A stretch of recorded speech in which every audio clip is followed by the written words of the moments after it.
Kabataan ng pag-asa ng bayan, ika nga ng ating pabansang bayani ng si Dr. Jose Rizal. Ito ang makabuluhang kataga na tumatak sa isipan ng mga mamamayang Pilipino. Pero sa ngayon, masasabi ba natin ang kabataan ang pag-asa ng bayan? Ako po si Darrell A. Nepomuceno at samahan niyo kung tuklasin ang mga kaugalian ng mga kabataan ngayon. Ayon sa pagsusuri, tinatayang ang may pinakamalaking porsyento ang mga kabataang nasasangkot sa krimen dahil ito'y sanhi ng modernong panahon. Pero ano nga ba ang mga kadalasang nakikita sa mga kabataan ngayon? Ang mga kabataan ngayon ay parating nakatutok sa computer.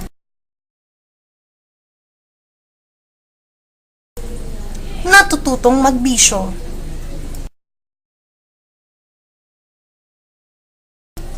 At nawawalan ng pokus sa pag-aaral kaya tamad kumilos.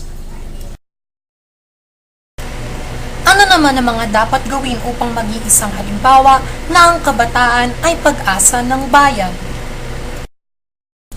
Ang mga kabataan ngayon ay dapat magsimba.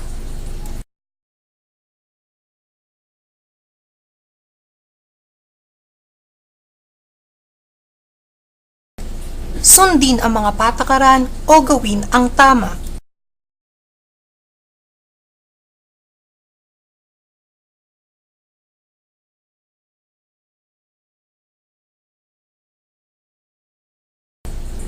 At sumali sa mga patimpalak upang maipakita ang talento.